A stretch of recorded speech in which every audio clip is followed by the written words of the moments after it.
If you're a natural writer and love to take time writing and journaling every single day, then this is probably the perfect medium to start with.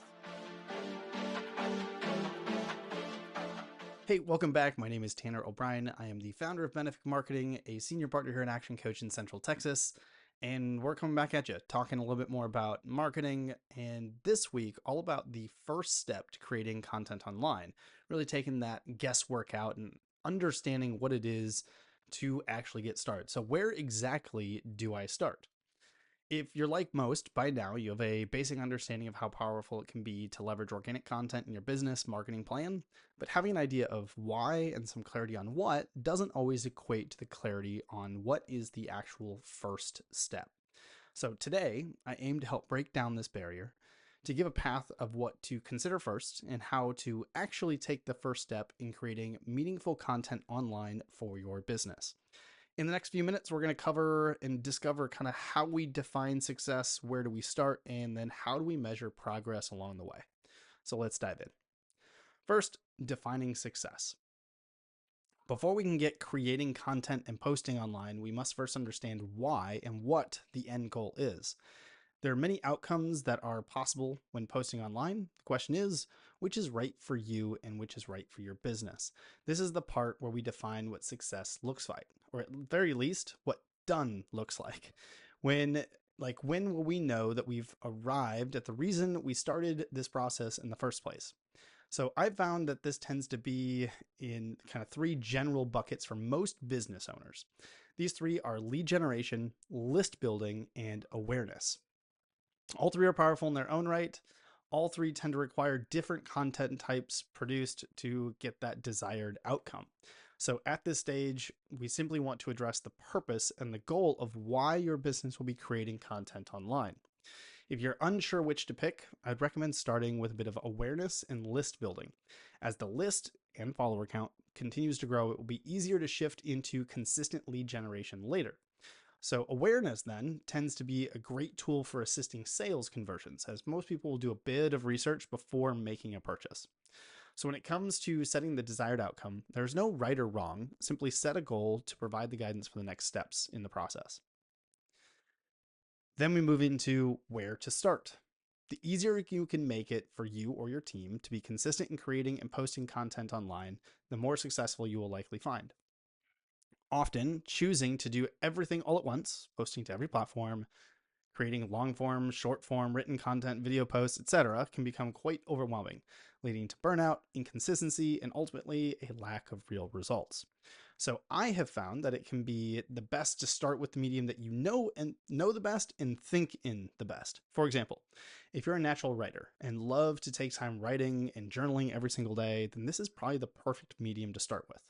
With experience comes knowledge of what works and what doesn't work, so your medium works the best. In this example, if you're an avid journal writer, and this is where your thoughts and your ideas just like simply flow, then this is an indication that this is probably the right medium for you to start with. On the other hand, if you're like me, I tend to be a little bit better when I'm active and I'm verbalizing my thoughts aloud, almost like having conversations with myself to explore different ideas. This leads really well into podcasting platforms or even short form video.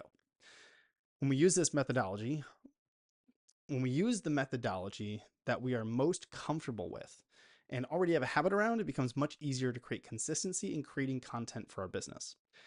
There is an ability to stack current habits with new habits to create that congruence and just makes everything a little bit simpler.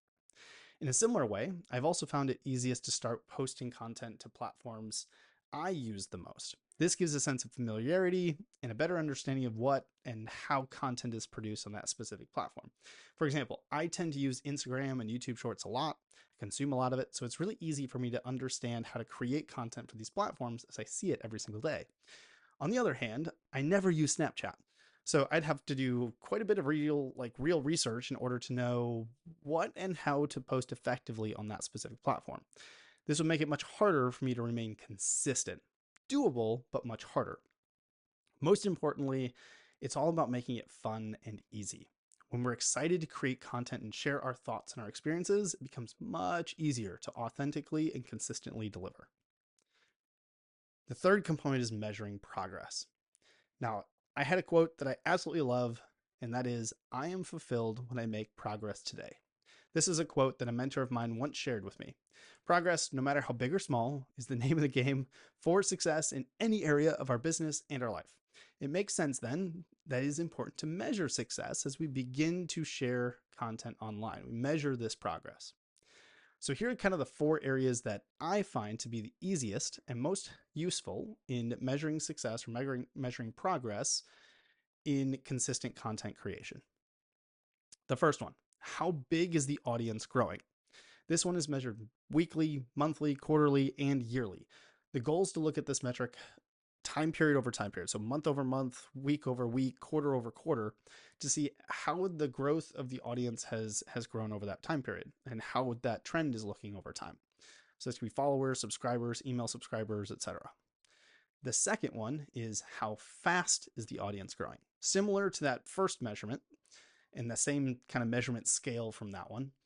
This one is all about how fast it is growing. So how long does it take to double the audience? And what is the month-to-month rate it takes to double? Do we double every 2 months, every 3 months, every 5 months? Gives us kind of a sense of how fast things are happening. As a subset of this measurement, I also would recommend measuring how fast you are adding to your own database rather than just follower count on a specific platform. The third one that I feel is one of the best ones that I have found to track is what is the conversion rate from call to action to purchase? This is really that first phase of tracking sales. Ultimately, the work that we put in online should produce an outcome of sales. For content produced that has a CTA, a book now, buy now, call now, etc., it's important to measure the rate between clicking that button and actually completing a purchase. Finally, return on ad spend, or ROAS. This one may take a little bit more time and skill to measure properly, but it's by far one of the most powerful. With the fact that most who will listen to this will not be spending a whole lot of money in ads for their content, I encourage you to add up the time required it takes in lieu of dollars. While there may not be a financial cost for you to create and post content online, there is a time cost, and your time is worth something. So measure and track this to ensure that in the long run, your time investment also achieves a return on investment. So getting started in content doesn't have to be scary. Just like anything else we do in marketing or in business in general, start with a clear focus. Then we take the next first step. Learn as you go, measure along the way, and continue to make minor corrections until you begin to see the results that you desire. When in doubt, or once you've hit a sticking point, seek out guidance from those who have been there before. Hire a coach or a mentor. Take your business to the next level. For those who are interested in learning a little bit more what it's like to have a coach, I encourage you to connect with the team over at Action Coach in Central Texas and send us an email there, or send me a DM if you want a little bit more information. I'll put that information in the video description below. With that kind of wraps up the content section. We'll start kind of putting a few things together with all of this marketing stuff we've been talking about the last few weeks in the next coming weeks. So make sure you're subscribed, click the button, send some comments. I'd love to hear kind of your thoughts on this content and how you're using it in your own business. And with that, we'll see you next week.